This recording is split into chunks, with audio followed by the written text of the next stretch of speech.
한 남자가 방 문을 여는 여러 장면으로 구성된 소설입니다. 이 아이들의 뜻을 얘기하는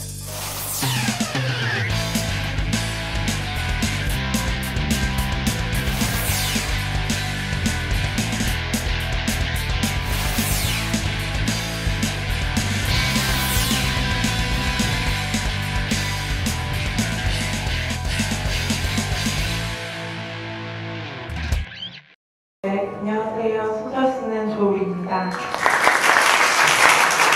이렇게 무더운데 자리에 찾아주셔서 너무 감사합니다. 여러분과 함께 볼 오늘 제 소설 그림자 없는 방은 한 남자가 방 문을 여는 여러 장면으로 구성된 소설입니다. 그 남자가 연 문 안에 어떤 이야기가 있는지 여러분이 함께 들어주셨으면 좋겠습니다. 감사합니다.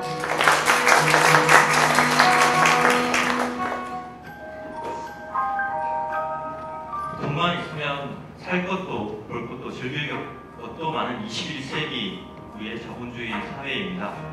하지만 이 편리하고 재미있는 세상에서 우리들은 많이 외롭죠. 2012년 보건부 통계에 따르면 고독사 위험 1인 가구가 453만 9천 가구라고 합니다. 게다가 그 수는 점점 더 늘어날 수도 있겠죠. 젊은 세대들 중에 상당수는 경제적인 문제 때문에 결혼을 꺼리고 있고요. 이혼, 사별 등으로 혼자 사는 가구는 급증하고 있습니다. 거기 요즘 아이들은 형제 자매 없이 혼자 자란 아이들이 다수입니다. 그렇기 때문일까요? 1인용 식당, 솔로 여행 상품 등 전엔 없던 서비스들이 만들어지고 있습니다. 누군가 이런 얘기를 하더라고요. 트위터에는 수만 명의 친구가 있는데 나랑 속내를 터놓고 술 한잔하고 고민을 얘기할 친구 한 명이 없다. 바로 그림자 없는 방. 이 소설 그림자 없는 방은 고독한 죽음을 맞게 된 이들의 집을 깔끔하게 뒤처리하는 직업에 종사하는 사람의 이야기를 다루고 있습니다. 그 남겨진 빈 방에 가서 유품과 죽은 이들의 숨겨진 이야기를 상상해보는 문제적 인물이 주인공인 소설입니다. 우선 그렇다면 이 문제적 소설을 쓴 작가는 어떤 사람인지 알아보도록 할까요? 조울이 1987년 서울에서 태어났고요. 맞벌이 부부의 3남매 중에 장녀로 자랐습니다. 아주 어린 시절의 이야기를 들어보면요, 그녀가 지금 작가가 된 것은 그야말로 필연이 아닐까라고 생각이 드는데요. 유년 시절에 남들 다 좋아하는 장난감은 사절을 했고요. 소꿉놀이도 별로다. 그럼 뭘 했느냐? 초등학교 시절부터 버스를 타고 종점에 왔다 갔다 하면서 남다른 취미를 즐기기 시작했답니다. 구슬 깨기, 바느질, 수공예 등등.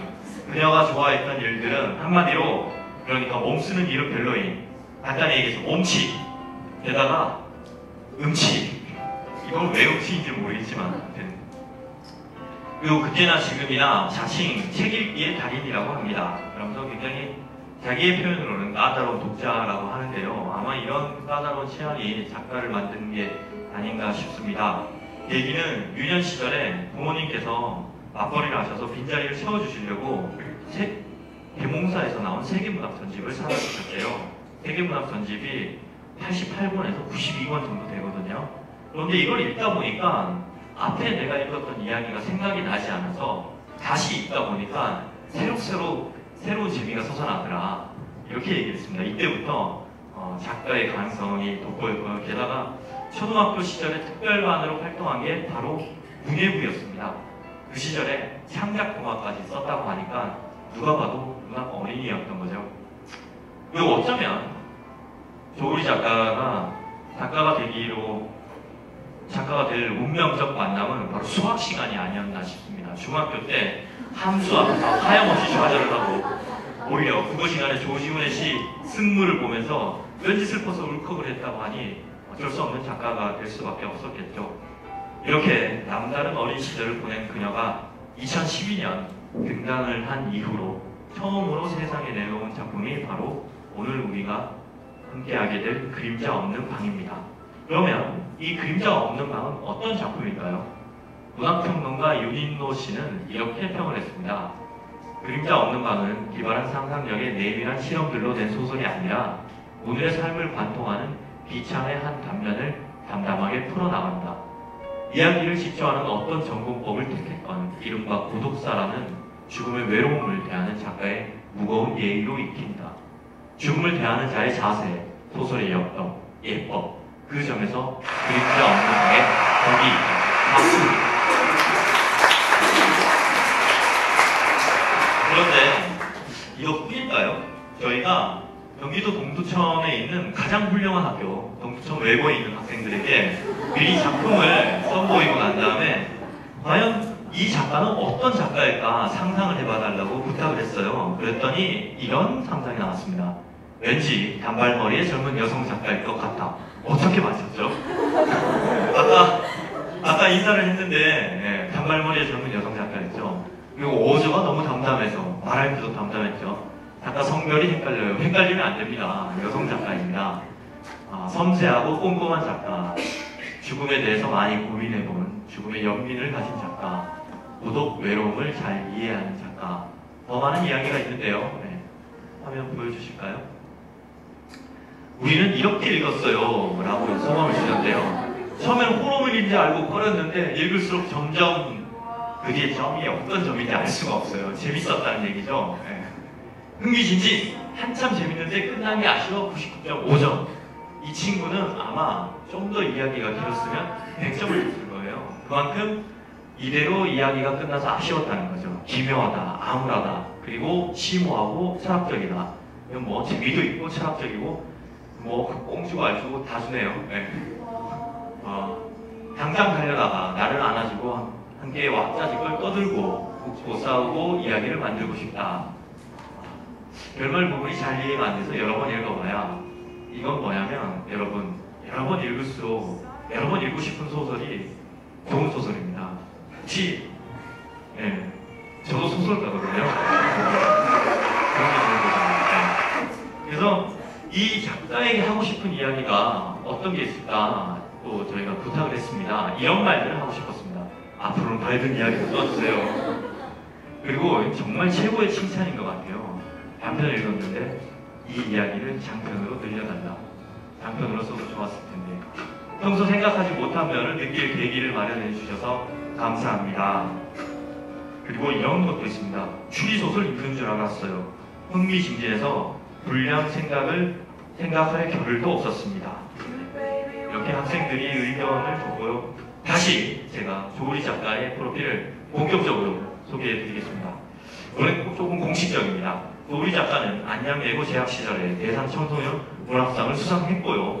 중앙대 국문과 재학 중에 수상자에게 정식 등단 자격까지 부여하는 대상 대학생 문학상을 수상했습니다. 이건 거의 현재 엘리트 코스인데요. 작가 진학생이라면 누구나 부러워할 상을 이렇게 큰 상을 2번이나 수상을 했습니다. 그리고 대상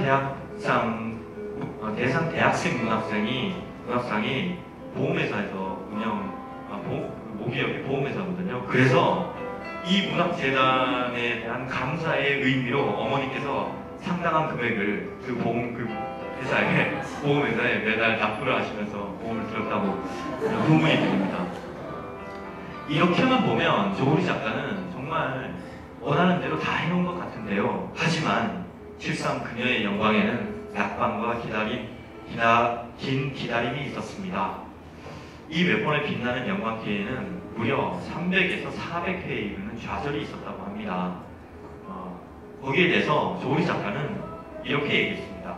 어마어마하게 떨어지고 또 응모하고 낙방하고 또 응모하는 습작기를 보냈습니다. 으아! 난 안 될 거야. 하다가 포기할 때쯤이면 방송 연락이 오고 그것이 마치 밀고 당기기 같았다. 이렇게 얘기를 해줬습니다. 게다가 대학 시절에 조우리 작가는 학비 문제로 인해서 휴학과 복학을 반복했었는데요. 그동안 호프집, 사무직, 편의점, 만화책방 등 각종 아르바이트로 학비를 직접 마련한 문학 꼭순입니다.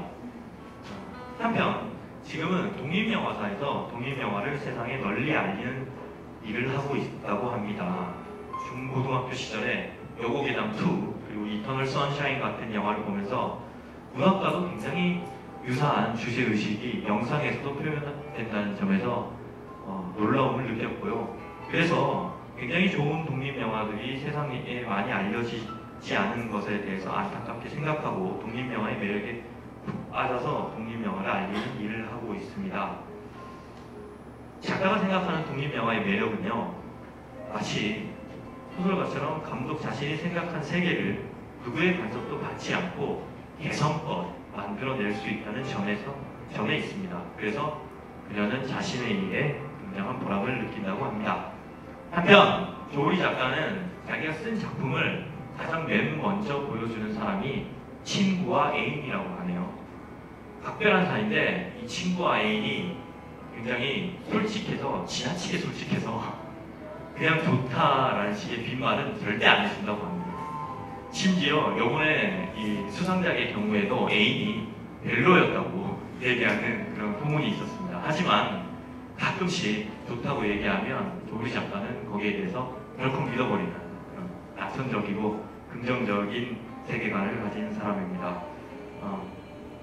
조우리 작가는 독자에게 바라는 점에 대해서 이렇게 얘기했습니다. 한 명의 독자라도 내 책을 구하고 싶어서 헤매는 사람이 있으면 좋겠어요.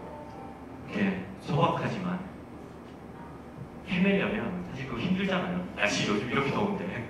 소박하지만 어쩌면 무진장 큰 꿈을 가진 젊은 작가가 쓴 그림자 없는 밤. 그 내용이 혹시 궁금하시죠?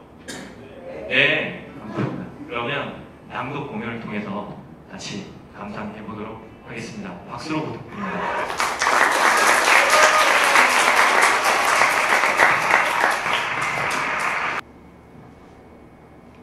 그림자 없는 밤, 조우리.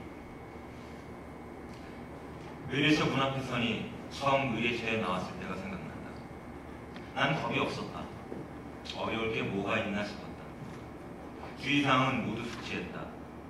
편한 옷 위에 우비를 입었고 다시 실험용 가운을 걸친 채였다. 운동화에는 주방용 랩과 손에는 고무장갑도 꼈다. 빨리 일을 해치우고 퇴근하고 싶은 마음뿐이었다. 기다렸다는 듯이 문이 열렸고 나는 사장을 향해 보란듯이 고개를 한번 끄덕여 주었다. 하지만 한 발 내딛자마자 내가 오만했다는 걸 깨달았다. 나의 첫 의뢰처인 12평 낡은 아파트는 물기 가득한 쇠비린내, 곰팡내, 비린 생선들, 썩어가는 냄새들이 한꺼번에 올라오는 곳이었다. 아부자기로 끓인 찌개를 한술 떼지도 않고 고스란히 썩히는 냄새 같다고 내가 말하자 사장이 대꾸했다. 죽음의 냄새다. 오늘의 의뢰는 건물주였다. 내용은 간단했다. 방을 깨끗하게 치울 것, 가구를 비롯한 모든 집기는 버리고 바닥과 벽지는 그대로 둘 예정이라고 했다. 이 원룸의 다음 세입자는 말끔해진 바닥과 벽지를 아무 의심 없이 새 것이라 믿으며 사용하겠지. 난 모른 척 실수를 가정하여 벽지를 조금 뜯어놓을까 하는 생각을 했다. 집을 보러 온 사람이 입주 전에 벽지나 바꿔달라고 건물주에게 요구할 수 있을 정도. 딱 그만큼. 이런 상상을 하며 미닫이 문을 열자마자 방 한가운데 섬처럼 자리한 피자국이 보였다. 그 주변으로 전기 주전자, 양말 한 짝, 납작한 베개, 파리채, 밥그릇과 젓가락, 구겨진 신문 따위가 아무런 규칙도 연관성도 없이 제멋대로 흩어져 있다. 가구라고는 간이 옷장과 아날로그 텔레비전이 올라가 있는 서랍장 하나가 전부다. 나는 가운 안주머니에서 스펀지와 세정액을 꺼낸다. 짐을 드러내기 전에 피자국부터 집을 생각한다. 가장 신경 쓰이고 손이 가는 것부터 먼저 처리하는 것이 내 작업 방식이다. 직원들은 저마다 작업에 들어가기 전에 의식을 치른다. 큰절을 하는 직원도 있고 종교적 신념에 따라 기도를 한거나 헌화를 하기도 한다고 들었지만 난 아무것도 하지 않는다. 이곳은 장례식장이 아니다. 난 그저 일을 할 뿐이다. 피자국을 지울 때는 우선 바닥의 재질부터 살펴야 한다. 이곳의 바닥은 강화마루다. 일정한 크기로 재단된 마루판을 조각조각 끼워 맞춘 것이다. 죽은 사람은 상처가 없어도 피를 흘린다. 피부가 부패한 곳. 이 원룸에 살던 사람은 74세 노인이었으니 가장 약한 살갗이 얼마 지나지 않아 저절로 터져 나갔을 것이다. 사인은 심장마비. 월세가 밀려있던 탓에 집주인이 독촉하러 찾아왔다가 노인을 발견했다. 일주일이 채 못 되었을 것이라 하니 나쁘지는 않은 데다. 덕분에 피는 손쉽게 닦였다. 스펀지에 세정액을 적셔 문지르니 힘을 줄 것도 없이 금방 핏자국이 흐려졌다. 마루는 2장만 뜯어내면 되었다. 스며든 것도 별로 없었다. 내가 혼자 의뢰를 맡게 되었을 때 처음 맡았던 곳은 주인이 80살의 남자였다. 그는 한여름날 죽은 지 사흘 만에 발견되었다. 시체가 부패하는 냄새를 맡은 옆집 사람이 신고를 했다. 뒤늦게 발견되는 죽음들은 대부분 그런 냄새로 존재를 알렸다.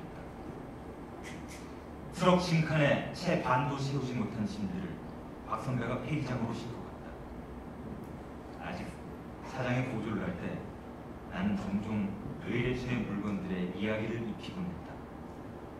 식탁에 앉아 밥을 먹었을 사람들, 텔레비전을 보며 소파에 누워있을 법한 사람들, 옷장을 열고 옷을 골라 입었을 사람들을 상상하며 물건들을 한참 동안 바라보았다.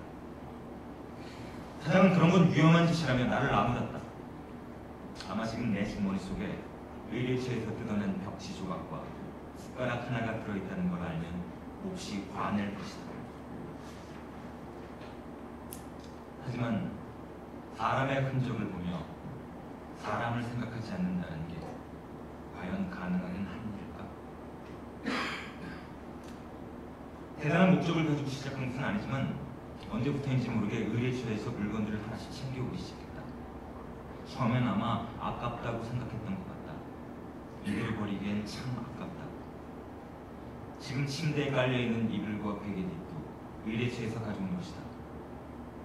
누군가 알게 되면 죽은 사람의 물건을 쓴다고 손득해할지도 모르겠다.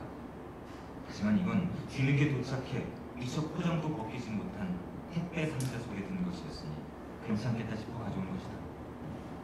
벽에 걸린 시계도 마찬가지였다. 의뢰처에서 가져온 물건들을 보며 이런저런 생각들을 하다 보면 시간이 잘 간다. 좁은 방 안은 수많은 이야기로 가득 찼다. 그 이야기들이 나에게는 가족과의 대화, 친구와의 안부 인사처럼 느껴졌다. 난 가족이 없었다. 친구하고 불만한 사람도 딱히 생각나지 않았다. 사장과 박 선배를 제외하면 사무실 직원들과도 별다른 대화를 나누는 일이 없다. 그저 사무실과 의뢰처를 부지런히 오고 일이 끝나면 방으로 들어갔다. 어쩐지 이곳을 집이라고 부르는 건 내가 생각하는 집이라는 건 이삿짐 센터에서 일을 할 때 보았던 곳이다. 집주인들은 내가 조금이라도 이삿짐 상자를 거칠게 다룬다고 느끼면 목소리를 높여 잔소리를 해대더랬다.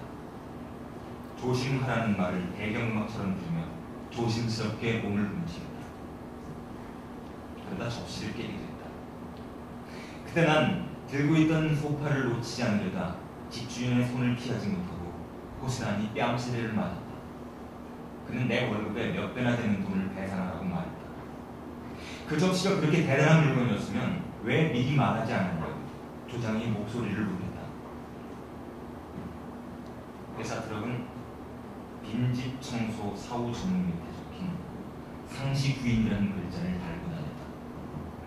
현장에서 해고된 나에게 그 글자는 유독 선명하게 들어왔다. 사장은 이삿짐 센터에서 근무한 적이 있다는 것이 나의 합격사유라고 했다. 이삿짐 센터보다 3배는 더 많이 받을 수 있는 일을 하면서도 집주인의 눈치를 보지 않아도 되니 나로서도 좋았다. 할머니의 장례를 치고 돌아온 집은 빈집이었다. 친척 어른이 나를 데려다 주었으나 내 뒤를 따라 집으로 들어오진 않았다. 할머니의 짐은 물론 내 짐까지 전부 사라지고 없었다. 당장 책가방과 교복이 없어서 어떻게 하나. 난 그런 걱정을 하며 아무것도 없는 할머니 방에 한참을 부득하니 서 있었다. 배고픔과 외로움에 지쳐 잠들고 깨며 며칠이 지났다. 이웃 중 누가 두고 간 국화꽃 한 송이가 거짓말처럼 거실 바닥에 놓여 있습니다. 반나절 정도 바라보다가 꽃잎을 조금씩 떼어 입에 넣었다. 풀비린내가 났다. 줄기까지 씹어 먹어도 배는 부르지 않았다. 할머니 집은 고속도로가 된다고 했다.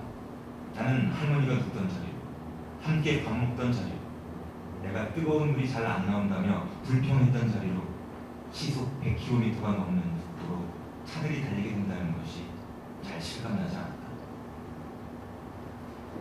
대형 선박의 선원이었던 아버지는 이름이 긴 어느 나라로 간다는 말을 남기고 돌아오지 않았다. 어머니도 아버지를 찾아오겠다며 집을 나섰다.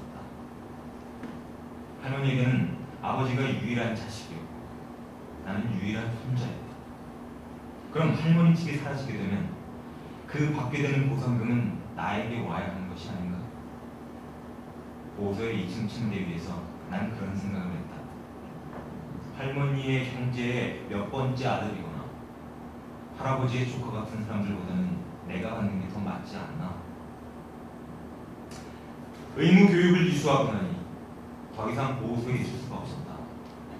나는 소장님이 주신 200만 원을 들고 보호소를 나왔다. 소장님이 보증을 서준 덕분에 첫 달 월세를 후불로 낼 수 있었다. 그렇게 세상에 나와 처음 취직한 것은 택배 상소였다. 심야수당과 휴일수당도 받았다. 같이 일하던 누군가가 그렇게 일할 거면 여기보다 더 좋은 곳이 있다고 귀뚱해 주었다. 그게 바로 이삿짐 센터였다. 출근을 하려고 문을 열자 문을 잠그고 있던 옆집 남자와 눈이 마주쳤다. 남자와 목례를 나눴다. 자연스러운 그의 모습에 비해 나의 목례는 늘 어정쩡하다. 남자의 집은 건물 설계의 실수로 생긴 좁은 내방과는 다르게 멀쩡한 집이다. 난 가끔씩 복도나 엘리베이터에서 마주치는 모습들로 옆집 남자의 생활을 상상한다. 그는 중형차를 모른다. 그는 건물 근처 대형마트에서 장을 본다. 나의 운전면허, 신용카드, 휴대폰 속 연락처. 난 내가 갖고 있지 않은 것들을 가진 그의 집안을 상상한다. 텔레비전은 최신형인가? 냉장고는 양문형인가? 소파는 있는 걸까? 책장에는 어떤 책들이 꽂혀 있을까? 남자의 가족들은 어떨까? 남자의 어머니는 계절이 바뀔 때마다 남자의 냉장고에 밑반찬을 채워주기 위해 종종 걸음으로 찾아오지 않을까? 남자의 아버지는 남자의 월급날마다 보내준 용돈에 흐뭇해하며 친구들에게 자식 자랑을 하지 않을까? 난 어떤 날 복도에서 마주친 작달만한 친구의 아주머니와 남자와 비슷한 몸집의 아저씨를 생각한다. 그들이 남자의 부모일까? 내가 막 남자의 집에 들어가는 상상을 하고 있는 찰나 전화가 왔다. 사장이다. 주머니에서 휴대폰을 꺼내지 않고도 알 수 있다. 이 번호를 아는 사람은 사장과 박선배, 소장님뿐이다. 사장이 의뢰처의 주소와 내용을 불러준다. 난 사무실에 가지 않고 곧장 의뢰처로 출발했다. 분명 2달이 지났다는 말을 전해 들어서 각오를 단단히 하고 문을 열었다. 이상했다. 겨우비가 날이 차서 부패 속도가 느리다고는 해도 이렇게까지 냄새가 안 날 수가 있나 싶었다. 반지하 색방의 평상에서 내려서자 한기가 느껴진다. 온기 한 점 느껴지지 않아 마치 커다란 냉동 창고 같았다. 2달 전이면 아직 그리 춥지 않았을 때니 난방을 하지 않았던 모양이다. 의뢰처의 주인은 남편과 사별하고 자식들은 다른 도시에서 저마다 가정을 이루어 살고 있는 흔한 노인들이다. 골목과 마주한 부엌 쪽창 앞에서 산책을 하던 동네 개가 맹렬히 짖어 발견된 독거노인. 내 전화를 받고 온 박선배는 이 정도 양으로 소박장에 가는 건 애매하다며 일단 사무실로 가자고 했다. 난 트럭 조수석 대신 짐칸에 앉아가겠다고 말했다. 냄새 빠지게 바람 좀 맞고 가고 싶어요. 내 말을 들은 박선배는 곤란한 표정을 숨기지 않으면서도 굳이 말리진 않았다. 난 어쩌면 죽음의 냄새란 코로 맡는 것이 아니라 살갗에 덮이는 것이 아닐까 생각했다. 무엇인지도 모를 집에 기대어 고개를 젖혀 하늘을 올려보았다. 마치 천장에 뚫린 방에 앉아있는 것만 같았다. 하루치의 의뢰처를 모두 돌고 나면 직원들은 모두 모여 술을 마셨다. 내가 술이 약하다는 사실이 직원들은 다행이라고 말했다. 빨리 취하는 게 좋아. 사장이 이어 말했다. 내가 처음 이 일을 시작하게 된 건 이런 일을 하는 사람이 필요하다고 생각했기 때문이다. 그냥 일로 하는 사람이 필요하다. 돈을 받고 시키는 일을 해주는 사람이 있어야 해. 정리가 다 된 의뢰처를 돌아본 적 있나? 흔적들을 지우고 짐들을 드러낸 텅 빈 집들을 말이야. 내가 문을 닫고 나가면 다음에 문을 여는 사람은 이곳에 대해 아무것도 모를 것이라는 생각을 하고 좀 씁쓸해지지. 누군가 살았던 걸 기억할 수 있는 무엇도 남아있지 않은 건가. 그런 것을 집이라고 말하는 건 이상해. 기껏해야 빈집이라고 할 수 있을 뿐이지. 빈집의 문을 닫고 나올 때 문득 뒤를 돌아보면 그곳엔 정말 아무것도 없어. 하다못해 그림자도 없지. 거기 있는 건 그냥 그늘이야. 혹은 어둠. 그의 말을 들으며 난 할머니의 부고를 듣던 날을 떠올렸다. 가방을 챙겨 나오라는 선생님의 말을 듣고 무슨 일이냐고 되묻던 나였다. 내가 정말 몰랐나? 무슨 일이 일어났는지. 아니, 난 알았다. 사흘 전부터 집에 들어가지 않고 있던 참이었다. 같은 반 아이들의 집을 전전하며 그 아이들의 부모가 부르면 할머니가 직접 집에 가셨다. 집에 혼자 있는 게 무섭다고 말하던 참이었다. 전부 거짓말은 아니었다. 혼자 집에 있는 것이 무서웠다. 내가 할머니를 발견했을 때는 이미 늦은 뒤였다. 바닥에 쓰러진 할머니의 등과 이미 바닥에 꼬인 악취와 할머니가 손을 뻗으려 애썼을. 그러나 결국엔 선반에서 바닥으로 떨어뜨리는 게 고작이었을 정말이야. 난 할머니의 방의 문을 닫고 부엌으로가 물을 마셨다. 그리고 아무 일도 없었다는 듯이 이 집에 들어오지 않았었다는 듯이 밖으로 나왔다. 할머니의 집을 지은 사람들은 누구였을까?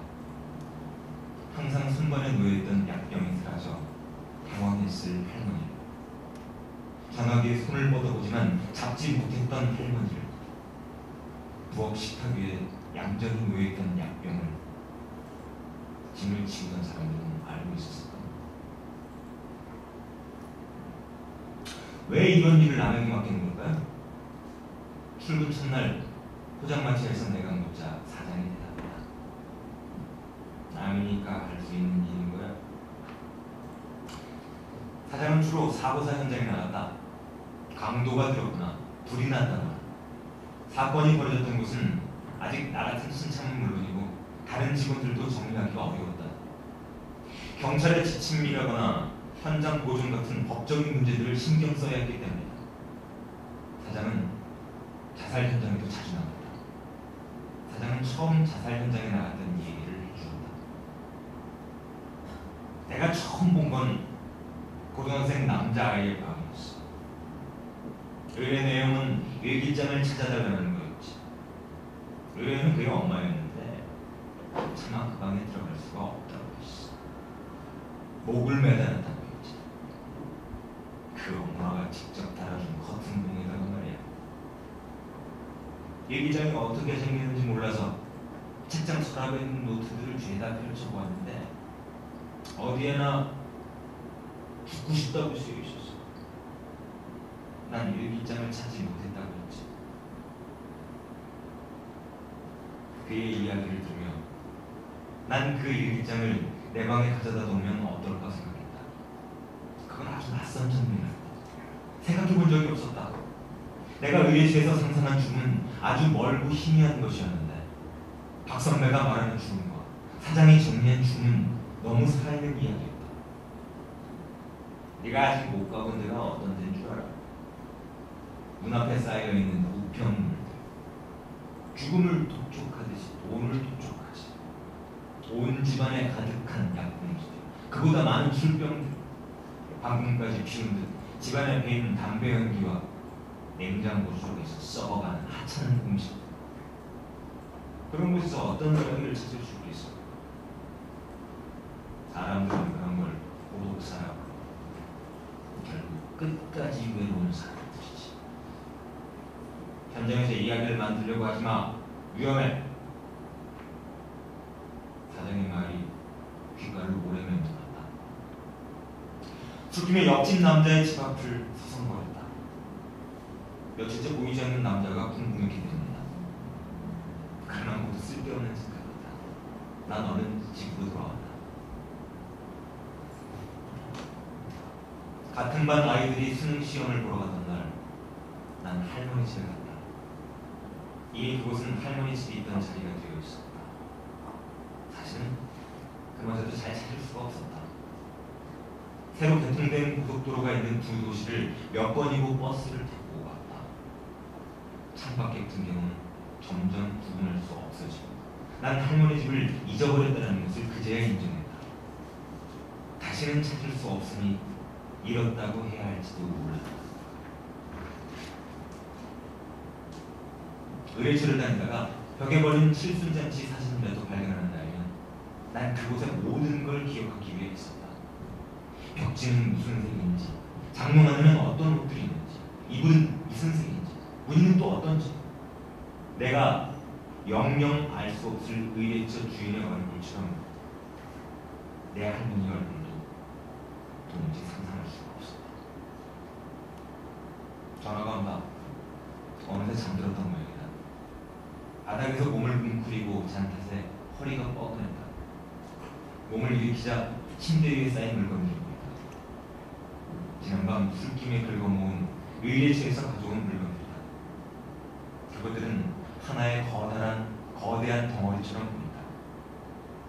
그 안의 이야기들은 전부 사라져버리고 그저 죽음의 덩어리로만 보인다. 기지개를 켜고 전화를 받는다. 사장이다. 의뢰처의 주소를 내가 잘 받아 적지 못하고 몇 번이나 되묻자 사장이 물어봤다. 혹시 아는 데야?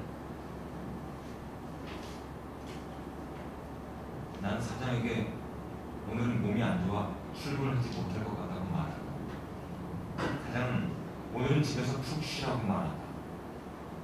난 침대 위에 모아둔 것들, 그동안 내가 만들었던 이야기를, 죽음의 덩어리들을 차곡차곡 쓰레기 봉투에 담는다.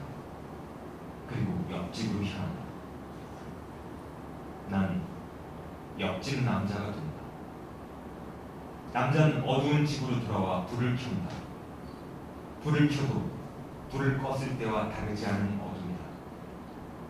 남자는 거실을 부르고 있는 술병들을 한 곳에 모은다. 사방에 널린 쓰레기 봉투에 담는다. 얼마 되지 않은 옷가지들은 이미 조금씩 헌어 수거함에 넣어놨다. 냉장고에 남은 음식들을 화장실 변기에 조금씩 나눠놓고 신중하게 레버를 분다. 내가 아무리 덮어도 가릴 수 없는 이야기가 있었듯 남자에게도 아무리 버려도 사라지지 않는 이야기가 있었을 것이다. 난 엘리베이터에서 만났던 남자를, 복도에서 수없이 스쳤던 남자를 떠올린다. 그의 표정이 생각나지 않는다. 그가 어떤 옷을 입고 있었던가? 그가 들고 있던 가방, 그가 신고 있던 구두. 난 그의 몸집조차 떠오르지 못한다. 그의 그림자조차 기억하지 못한다. 곧 회사에서 직원이 나와 오늘의 의뢰처를 정리할 것이다. 문을 연다. 안은 어둡다. 내가 연 것은 내 방 문인가? 옆집 남자의 문인가?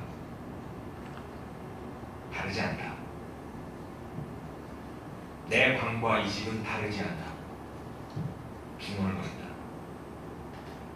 자꾸 되낸다.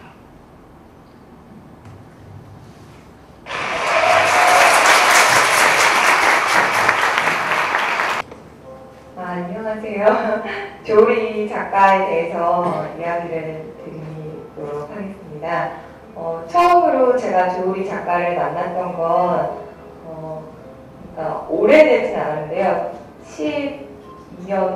11년도 겨울에 학교 신문사에서 대산대학 문학상 당선자 특집으로 기사가 이렇게 준비된 적이 있었어요. 그래서 특집 기사할 때 개인적으로는 전혀 아는 사이가 아니었는데 그런 인터뷰 자리에서 처음으로 조리 작가를 만나게 됐었거든요. 그런데 이제 인터뷰 자리라는 게 워낙 좀 딱딱하기도 한데다가 그래서 그런지 처음에 인상은 너무 냉정한 사람이야 이런 생각이 들었던 게 이렇게 되게 자기 주관도 되게 뚜렷하고 글 쓰는 것에 대한 생각도 굉장히 확고해서 보면서 저 사람 좀 무섭고 너무 단호하다 이런 생각이 들었거든요. 특히 그 글 쓰는 것에 대한 얘기를 할 때 예를 들면 죄송해요. 아무튼 되게 굉장히 프로페셔널하다는 느낌을 많이 받았던 것 같습니다.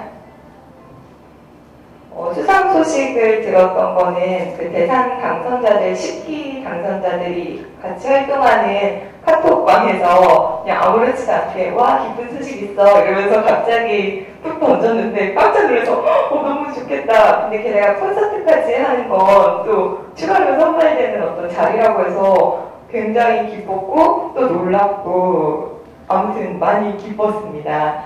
그리고 소설을 딱 읽고 나서 느낀 거는 주제도 죽음에 대한 것이고 소재도 어떤 특정한 직업에 대한 것이기 때문에 주제나 소재면이나 굉장히 많이 어려웠을 거라고 생각이 들었는데 그걸 다 잘 연구를 열심히 하고 깊이 들어가서 이야기를 잘 풀어냈구나 하는 생각을 들었고요. 저는 개인적으로 글을 읽을 때 좀 자극적인 그런 맛이 나는 글들을 많이 좋아하는데 조리 작가의 글들은 저한테는 이렇게 밍밍하다 싶을 정도였어요. 그런데 양념이 없는데도 읽고 나면 굉장히 강렬한 맛을 내는 것만 같아서 다 덮고 나면 읽을 땐 편하게 읽지만 덮고 났을 때 굉장히 어떤 장면들이 강렬하게 인상에 깊이 남는 그런 작품이었다 생각이 들었습니다.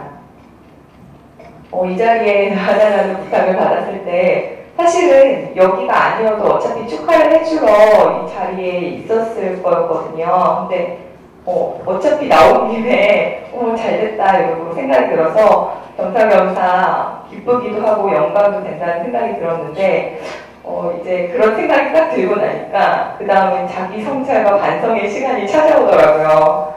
제가 남을 축하해줄 게 아니라 나도 열심히 해서 여기 써야지 남을 축하해준다고 기뻐할 게 아닌데 이러면서 열심히 해야겠다 그런 생각을 줘서 자극을 많이 받았습니다.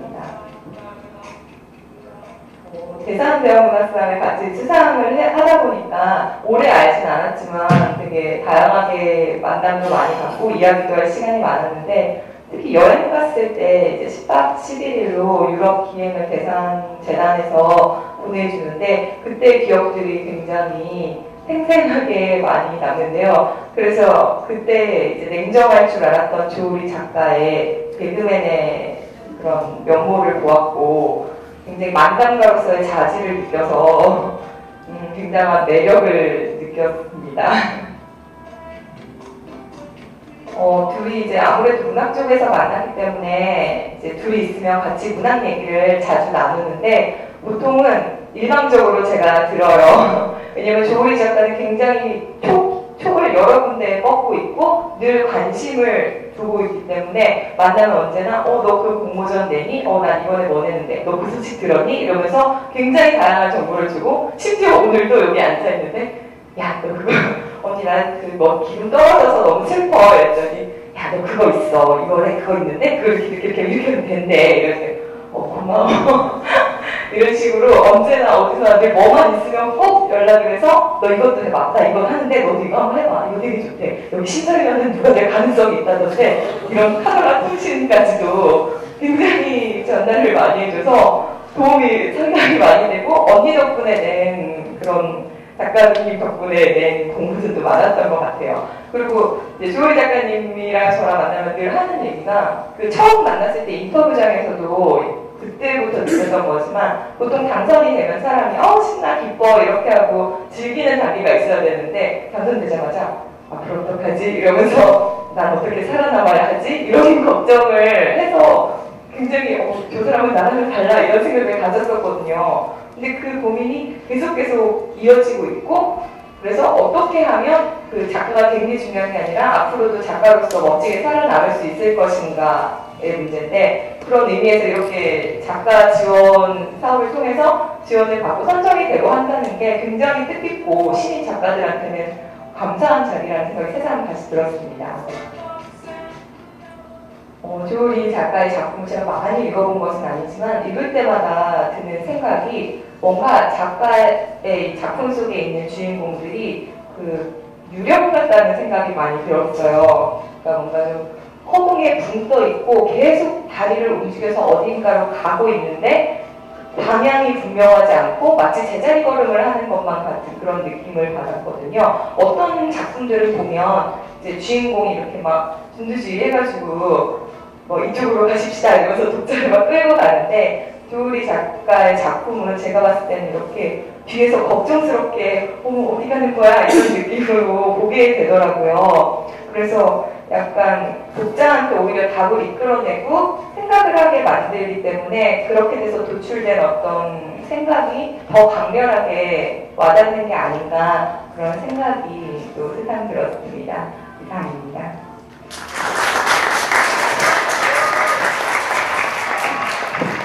저희가 또 이따가 깜짝 게스트를 초대하기 위해서 이제 잠시 멀리 떨어져 있는데 뭔가 굉장히 남극덕 같은 그런 자리에 치지만 잠깐만 양해해 주시기 바랍니다.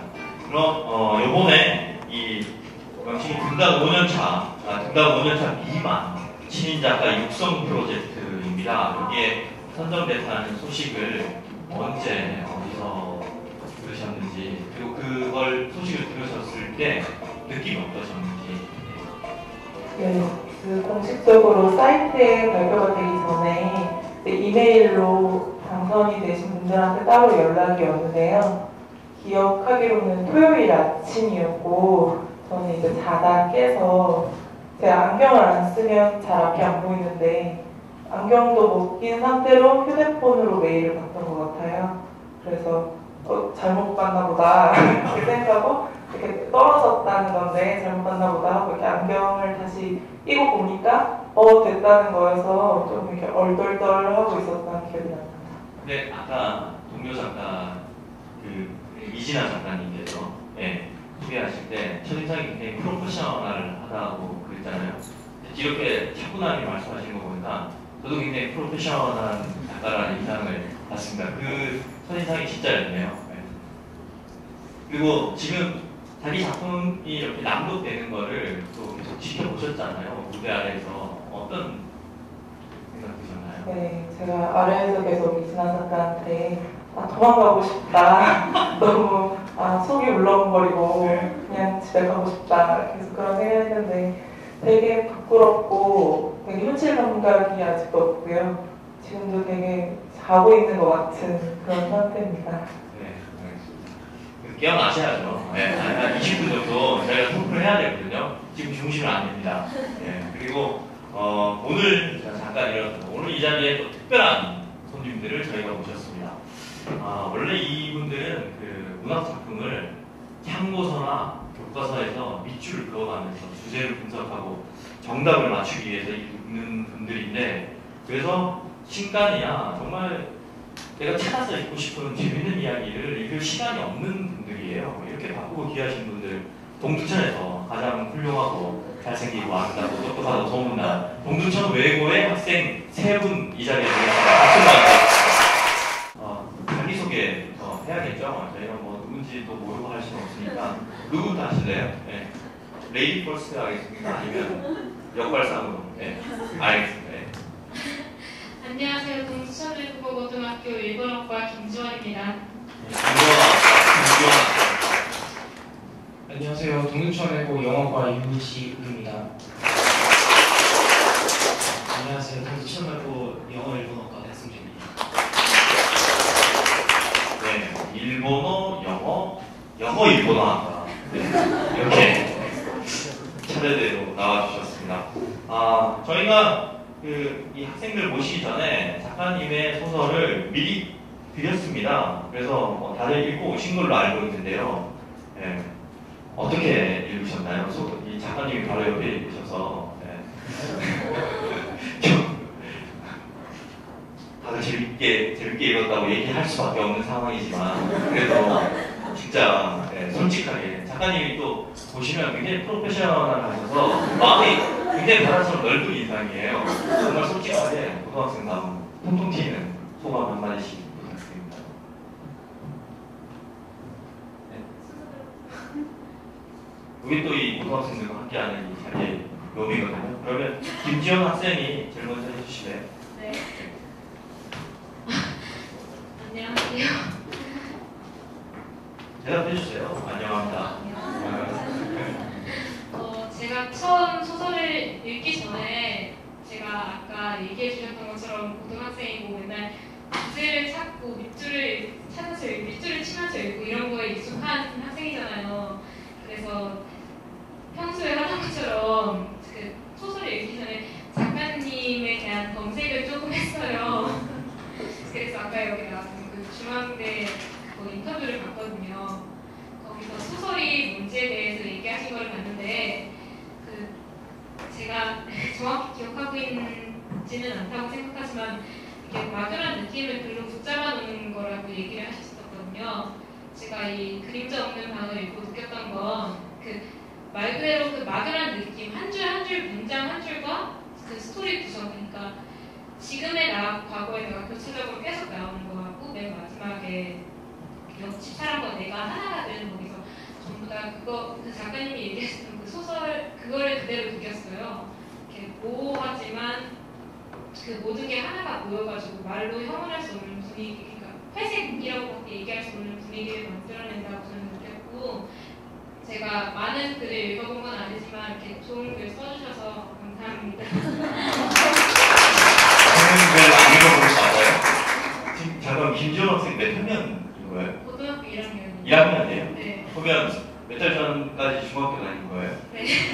어느 무슨 중학평론가의 통로를 듣는 줄 알았습니다. 부천 외고 학생들의 수준에 제가 지금 감탄과 동의를 금치 못하고 있습니다. 예, 그러면 예, 우리 기대에 적을 이 분위기를 이어서 부담스럽겠다. 예, 우리 유지호 학생 어떻게 읽으셨는데요? 우선 여기 옆에 학생이 둘이 잘 몰라요? 근데 오늘 처음 봤어요. 처음 네. 거의 반대예요. 아무튼 방금 분위기를 잿빛이라고 표현을 했는데, 저도 처음에 그림자 없는 방이라는 그 제목을 처음 봤을 때 좀 어둡고 무겁고 그런 분위기를 좀 받았고, 죽음이라는 소재에서 그런 이미지가 풍겨왔고요. 또 아까 저희 학교 학생들이 이제 써준 평들을 보면은 추리소설이 있는 것 같았다, 그런 평들이 있었는데, 제가 개인적으로 그런 뭐랄까 몽환적인 분위기를 되게 좋아해요. 그래서 지금 그렇게 느껴집니다. 칭찬으로 드리겠습니다. 그래서 처음 딱 그 소설을 받았을 때부터 제목에서부터 굉장히 호감이 갔던 그런 작품이었고요. 또 주인공이 사후 정리 작업을 하면서 거기에 그 방에 있던 물건들을 가지고 그러잖아요. 그런 장면들을 통해서 한 사람이 살아가면서 많은 것을 일구고 또 남겨낸다라는 그런 느낌을 받았어요. 또 동시에 마지막에 보면은 그 남자의 그림자조차 기억하지 못한다, 그런 표현이 있잖아요. 그런 것들을 읽으면서 또한 사람이 그 죽음이라는 상황을 맞이하면서 그때까지 읽어왔던 그런 모든 것들이 한순간에 사라지는 듯한 그런 느낌도 강하게 받았어요. 그런데 저는 그 느낌이 뭐랄까 일어나면서 그러면서 사라지는 듯한 그런 장면 저라면 그렇게 표현을 했을 것 같아요. 그런데 되게 작가님께서는 굉장히 차분한 말투로 그렇게 잘 표현을 한 것 같아서 조우리 작가님 프로페셔널 그런 표현 방식이 참 인상 깊었던 인상 깊었다. 거의 분위기가 슈스케의 참가자인데 세 명이 식사를 한다네요. 이런 그런거 굉장히 좋았고요. 마지막 처리가 깔끔했습니다. 이런 지금 우리 지우 학생 지우인가요? 지우 우기죠? 기은이죠. 지우 학생은 몇 학년이죠? 저도 고1인데 다이학년입니까? 저는 정말 그 사이에 세상에 무슨 일이 있어요? 고등학교 1학년 학생들이 이렇게 똑똑하고 얘기를 할 수가 있죠. 그러면 또 이 분위기를 이어가서 끝으로 하면 가장 부담스러운 백승주 학생 어떻게 얘기하셨는지 약간 부담스러우시죠? 네, 백승주 학생 얘기. 앞에 둘이 너무 이야기를 길고 되게 잘해가지고 들었는데 저 같은 경우는 그냥 이걸 읽으면서 딱히 뭐라 해야 되냐 분위기도 전체적으로 좋았고 그런데 이제 결정적으로 좋았던 게 이제 그 사람의 죽음이라던가 그 사회에서 소외된 사람들의 이야기라던가 이런 것들이 두루두루 많이 쓰이면 영화에서도 많이 쓰이고 소설에도 많이 쓰이고 되게 그렇게 질리로 많이 나온 소설인데 이거를 읽으면서 되게 참 좋았던 게 이거를 되게 지루하지도 않고 독자적이면서도 그러면서 또 이제 되게 자연스럽게 물을 흘러가다가 그거를 읽는 사람은 이제 그걸 다 읽고서도 그래도 그렇게 자연스러우면서도 되게 사람이 생각할 수 있도록 모호한 부분을 되게 만들어놔가지고 읽는 사람 되게 철학적으로 만들고 그러면서 또 저 같은 경우 아까 우리 순수 학생이 쓴 거예요? 심오하면서 철학적이다? 주인공이군요. 그래가지고 일단 저 같은 경우는 이거를 진짜 작업 시간에 할 거 많은데 15번 가까이 읽었단 말이에요. 이거를 되게 그래서 작가님 박사 중에 써줘야겠어요. 그래서 읽고 나서 딱 느낀 게 되게 주제를 그 많은 주제를 다양한 주제라고 해도 이야기라고 되거든. 이렇게 되게 너무 티나게 얘기하지도 않으면서도 세련됐다. 그러면서도 사람들을 읽어도 질리지 않게 하는 자생력을 하고 저희가 오늘 문학부문과 김지원 선생님 이학생도 선생님 세 분을 모시고 관리하고 있습니다. 그래가지고 되게 참신하고 신선했던 게 있습니다. 참신하고 신선했다.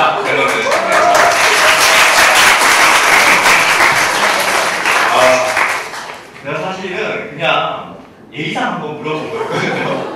그런데 본물이 터졌어요. 이 다음에 준비된 질문도 많은데 이대로 넘어갈 수는 없습니다.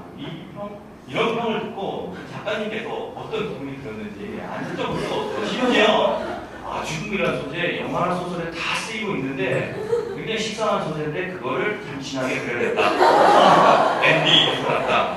표현이 너무 직설적이지 않아서 진짜 빌듯 말듯한 세련된 분위기가 괜찮았다. 이런 지금 새 선생님들의 평이 있었는데요. 어떻습니까? 동두천 외고 정말 좋은 학교.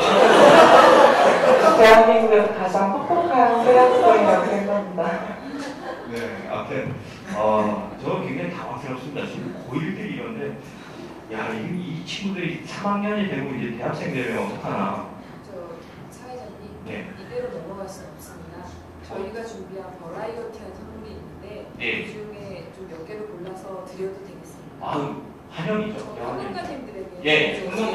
지금 현직 고등학교에 재학 중이시면서 문학평론에 입조를 하고 계시는데 평론가 백승주 선생님, 또 유지욱 선생님, 또 일본 문학 평론하시는 분이요. 여기는 일문화, 영문화, 영어 일문화, 영문학 일문화 다 된다고. 또 작품을 읽으면서 학생이라고 얘기하면 갑자기 주저하게 되는 선생님들께서 작가에게 궁금한 점이 있었을 거예요. 있었다면 질문 한번 할 기회를 드릴게요. 먼저 유시욱 선생님.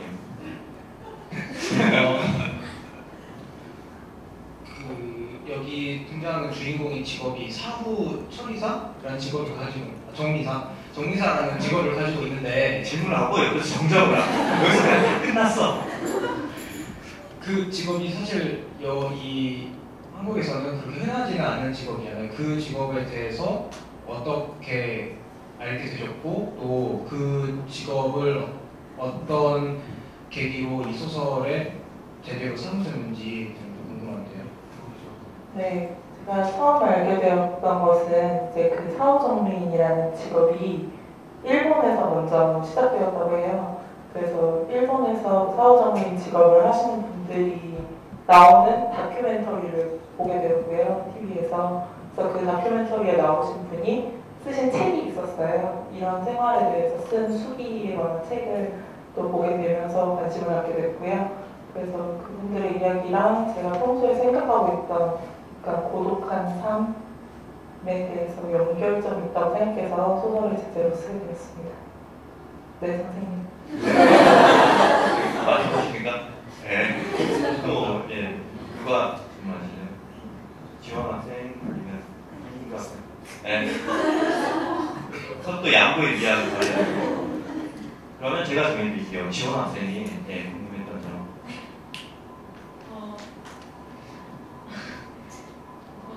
제가 이거 물어보려고 했었는데 그 중간에 사장이라는 인물이 나오잖아요. 그러니까 이 주인공, 그러니까 나는 되게 무감정하면서도 이야기를 모으는 인물이고, 사장은 이 작품 내에서 가장 감정이 풍부하다 그래야 되나, 인간적인 모습으로 저는 보거든요. 근데 만약에 이 작품을 이 이야기를 사장의 시선에서 본다면 어떤 이야기가 나올지 좀 갑작스럽긴 하지만 조금 질문할 수 있을까요? 네, 제가 이 소설을 구상하고 실제로 완성하기까지 한 4개월 정도 걸렸는데요. 그 전에 이제 여러 가지 시도를 해봤어요. 앞에서 말씀하셨듯이 장편으로도 구상을 해보고 뭐 사장의 시점으로도 생각을 해봤었는데요. 아무래도 제가 사상의 시점으로 하면 너무 제가 사상의 감정에 몰입이 돼서 너무 축축한 소설을 쓰게 되지 않을까 해서 사상의 시점으로는 쓰지 못했습니다. 네, 저는 또 개인적으로 굉장히 기대하고 있는 백승주 선생님. 네, 부탁드립니다. 글을 읽으면서 되게 예를 들어서 읽으면서 느낀 게, 보면은 문단이 시작할 때 대부분 문을 연다고 시작하잖아요. 그거에 지금 무슨 의미인지 사실 이게 제가 여쭤보려고 한 질문이거든요. 네. 선생님께서 여쭤보셨어요. 시간도 저한테 주시고 해안이 굉장히 뛰어나시네요. 정말 좋은 선생님인 것 같아요. 제가 사실 문을 연다는 문장으로 제 소설이 모든 문단이 그렇게 시작을 하는데요. 그건 제가 좀 의도했던 부분이고요. 그러니까 문을 연다는 의미가 어떤 이야기 안으로 들어갈 수도 있고 어떤 이야기 밖으로 나올 수도 있는데, 그 문을 열었을 때 사람들이 어떤 이야기 속으로 들어가고 어떤 이야기에서 나오고 하면서 그 이야기 속에 독자들이 좀 이렇게 같이 진입하는 그런 약간 느낌을 주고 싶어서 문을 연다라는 문장을 이제 각 문단마다 좀 사용을 했습니다. 네, 저도 읽으면서 그 부분이 이제 문을 연다로 다 똑같은 문장으로 시작이 되는데 그 속에 다양한 에피소드들이 계속 나오잖아요. 같은 형식으로 시작되는데 다른 이야기들로 발전되고 확장되어 가는 면이 굉장히 저에게도 신선하고 흥미롭게 읽혔습니다. 그리고 또 이 자리에 나와 계신 세 평론가뿐만 아니라 동두천 외부에 있는 무수한 평론가 선생님들이 계십니다. 그래서 저희가 사전 질문을 좀 받아봤어요. 그 질문을 제가 몇 가지만 드려볼게요. 이 작품을 읽고 많은 사람들이 마지막 엔딩 씬을 얘기하거든요. 거기 보면 주인공이 옆집 남자가 된다는 마지막 부분이 있어요. 마치 그 대가 카프카의 소설 같기도 하고, 거기서 보면 이렇게 얘기합니다. 내가 연 것은 내 방문인가, 옆집 남자의 문인가 다르지 않다. 내 방과 이 집은 다르지 않다. 이렇게 중얼거리면서 이제 끝나는데요.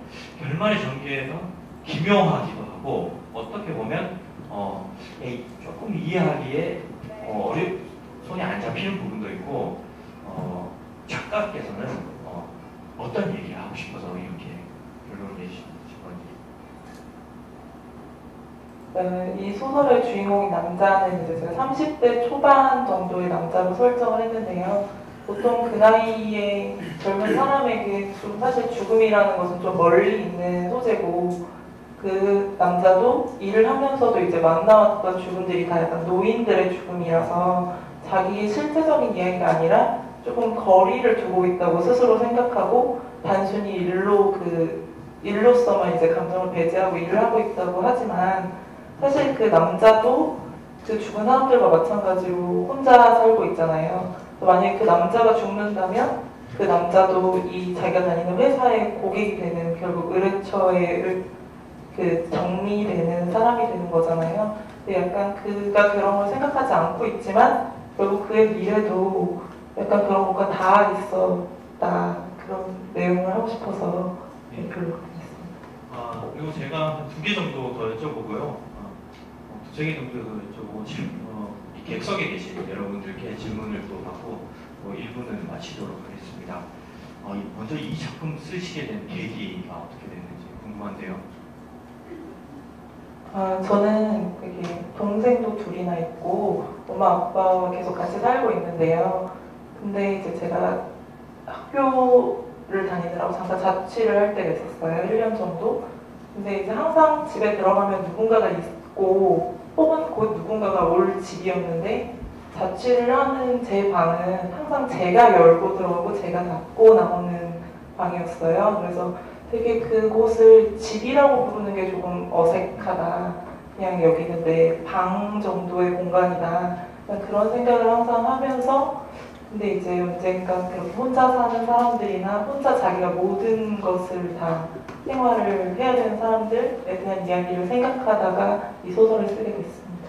거기서 죽음까지 확장하는 거 보면 작가의 상상력이 정말 대단한 건데, 이러면 저도 여기 옆에 앉아서 부천 외국 학생 코스프레를 하면서 얘기해야 될 것 같은데요. 또 작가님에 대해서 저희가 좀 찾아보니까 등단 작품 심사평에서 이런 표현이 있었어요. 모호하고 불분명한 여운과 여백을 주는 소설이라는 표현이 있는데, 그러니까 이게 어떻게 보면 모호하고 불분명한 이걸 보면 이게 뭐야, 별로라는 얘기인가? 그런데 뒤에 보면 여운과 여백을 주는 소설 이렇게 평을 한 게 칭찬 같기도 하고 욕 같기도 한데 일단 작가님은 이 심사평에 대해서 무척 감동했다. 그리고 이렇게 고맙게 받아들이셨는데, 그렇다면 이게 결국은 작가가 가지고 있는 문학관도 어떠할 것이다라고 우리가 좀 연상을 할 수 있어요. 실제로 작가님이 가지고 있는 추구하는 문학관이라든지 아니면 뭐 때문에 이렇게 고맙다고 생각을 하셨는데요? 제가 막 되게 철학적이나 문학적으로 어떤 문학관을 가지고 있는 건 아니지만. 아닙니다. 지금 백승주 학생이 15번 자습 시간에 선생님 오셨습니까? 이 커밍업, 지금 선생님이 자습 시간에 공부하라고 소설을 읽었다는 걸 선생님께 들킬 걸 각오하고 지금 커밍업 한 거거든요. 백 선생님 부대 없이 감사드립니다. 백 선생님과 끝나고 식사라도. 제가 이제 앞에서 말씀드렸듯이 제가 많이 떨어지고 그러면서 이제 제가 왜 떨어졌는가에 대해서 많이 생각할 때가 있었어요. 그리고 또 어떤 분께서는 저를 떨어뜨리면서 굳이 왜 떨어뜨리는가에 대해서 장황한 심사평을 써주신 분도 있어요. 너는 이래서 안 된다. 이거를 써주신 분도 있었는데, 그래서 이제 그러면 좀 이렇게 잘 써볼까 해서 그렇게 팔랑귀처럼 그렇게 써보기도 했는데, 저에게 직접적인 건 좀 맞지 않더라고요. 직접 써보니까 저는 모호한 걸 좋아하고 모호하게 쓰고 싶어 한다. 근데 그걸 심사위원들께서 짚어주셔서 좀 감사했습니다. 결국 여러분들 들으셨죠? 뭐 때문에 안 됐을까 이 생각이 결국은 작품이 나오게 했잖아요. 시험도 오답 노트가 중요합니다. 그러면 그 교훈을 얻을 수 있고요. 끝으로 작가님께 제가 마지막 질문 드릴게요. 독자들에게 어떤 작가로 남고 싶으신데요? 저는 이제 사람들마다 개개인의 취향이 있잖아요. 그러니까 제 소설이 막 취향에 딱 맞는 분이 있다면 이렇게 백 선생님처럼 저의 감사한 일이겠지만, 사람들의 취향은 제각각이기 때문에 사람들이 제 소설을 읽고 이게 참 내 취향에 맞진 않는데 잘 썼다, 이런 이야기를 들을 수 있는 소설이면 좋겠습니다. 좋겠습니다. 이미 충분히 세 분이 계시니까 일단 든든한 지원을 얻었을 거라고 생각하고요. 그러면 제가 마지막으로 이 자리에 계신 여러분들한테 그 질문을 2개 정도 받을게요. 이 아까 사전 진행한 미녀 소설가 이은선 소설가가 그 선물을 준비했습니다. 그래서 혹시 궁금한 게 있으면 손을 드시면 선물을 드릴 겁니다. 네, 벌써 손이 나오네요. 예, 제일 뒤에 계신 분, 예. 그러면 마이크가 전달되는 동안 잠시 말씀을 드리자면 저희가 이제 이 질문 2개를 받고 잠깐 쉬는 시간 10분을 가질 겁니다. 그 이후에 다시 2부가 진행될 겁니다. 네, 간단하게 자기 소개해 주시면서 질문해 주시죠. 네, 소설 쓰면서 등단 준비하고 있는 박설연이라고 합니다. 그 작품 정말 재미있게 잘 감상했고요. 저는 그 약간 상상력을 요하는 질문을 작가님께 꼭 드리고 싶어서 굳이 질문하겠다고 손을 들었고요.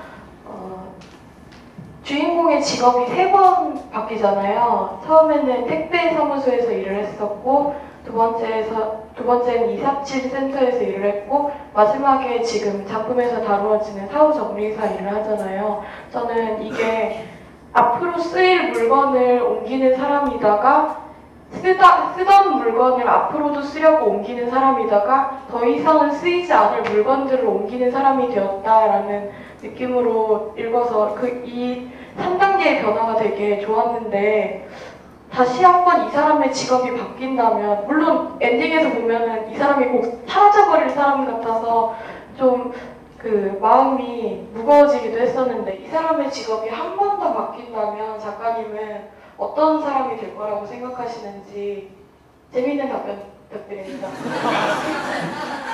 안 재밌으면 맞을 것 같은데요? 작가님 당황하셨어요? 일단 저분도 이제 선생님으로 모셔야 될 것 같고요. 사실 이 소설을 구상할 때 이삿짐센터 직원과 사후정리는 좀 말씀하셨던 그런 의도를 염두에 두고 한 거였지만 택배사 직원까지는 제가 생각하지 못했어요. 근데 또 이렇게 알려주셔서 나중에 누가 물어보면 보기 멋있게 대답할 수 있을 것 같고요.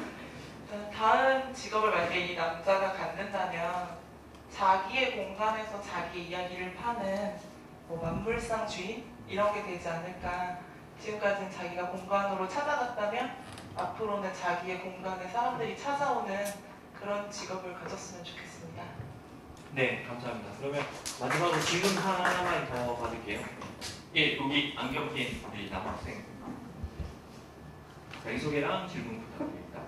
네, 안녕하세요. 저도 저기 앞에 나와 계신 선생님들처럼 부천 외고. 네, 같은 학교에 다니는 동천 외국어고등학교 영예과 학생 이동민이라고 합니다. 무슨 과라고요? 영어 일본어과. 이거 영문학과. 백 선생님이랑 같은 과. 네, 제가 이렇게 질문을 하게 돼서 영광인데요. 그냥 제 개인적으로 그 소설을 읽다가 문득 궁금한 게 생겨서 이렇게 질문을 하게 되었습니다. 소설을 읽다 보면은 작가님께서 되게 뭔가 죽음에 대해서 되게 심오하게 이렇게 들어가신 거를 좀 이렇게 읽으면서 이렇게 좀 많이 느끼고 그랬는데, 작가님께서는 혹시 그러면 죽음에 대해서 이렇게 심오하게 들어가신 거를 보면서 좀 이렇게 생각을 해보셨는지, 그러니까 죽음에 대해서 작가님께서는 어떤 생각을 갖고 계시는지 좀 그게 궁금을 했었습니다. 죽음까지 나왔습니다. 누워서 죽을 맛인데. 지금은 안 죽었으면 좋겠다고 생각했어요. 당분간은 안 죽고. 네. 쭉 사셔야죠. 15번 읽는 독자가 있는데 오래오래 사셔서 천수만수 하시면서 많은 작품 써주셔야죠. 네. 그러면 오늘 더 얘기하고 싶지만 시간 관계상 이로써 신인 작가 조우리 작가와 함께 한 1부를 마치도록 하겠습니다. 어떠셨나요? 여러분 재밌게 보셨나요? 네, 감사합니다. 혹시 궁금한 점 있다면 많이 해결 받기를 바라고요. 앞으로 조우리 작가가 쓰는 작품이나 겪게 되는 행보에 대해서 응원하고 지지해 주시면 감사하겠습니다. 1부는 여기서 마치도록 하고요. 저희가 10분 동안 쉬고 다시 이 자리에서 만나도록 하겠습니다. 멀리 가지 마세요. 커밍 순.